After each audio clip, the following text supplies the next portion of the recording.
The nominees for Best Festival Director are Eric Patti, Amor Bonifacio, Jose Javier Reyes, Aide Love, #Giling Pamor, Randolph Longhas, Buy Now, Die Later, and Donette Hadame.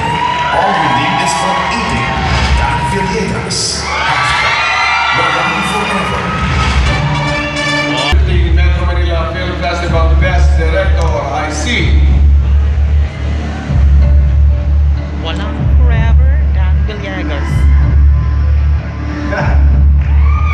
Eric Patti,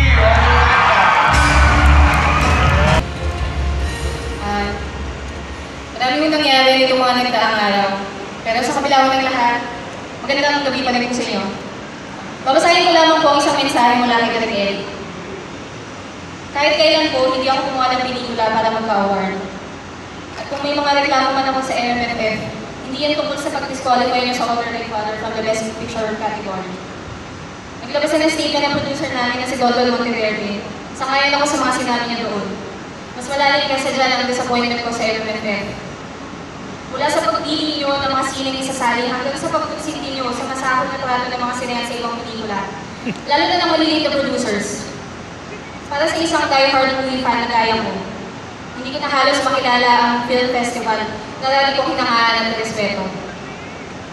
Maraming salamat po sa libreng publicity at higit sa lahat sa pagbukas ng pinto para pag-usapan na sa wakas ng filmmakers, pati ng moviegoers ang mga hinagat nilang pagbabago para sa MMFF.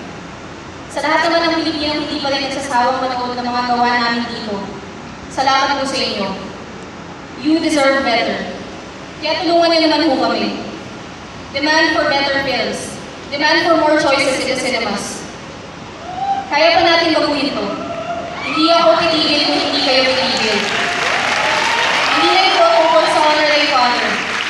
Buong industriya ng paggawa at panonood ng pelikulang Pilipino ang usapang ito. Kaya salamat na rin sa inyo, MMFF. Binuhay niyo ang pag-asa ko para sa pagbabago. Inaalay namin ni Nietzsche ko ang award na to para sa pelikulang Pilipino.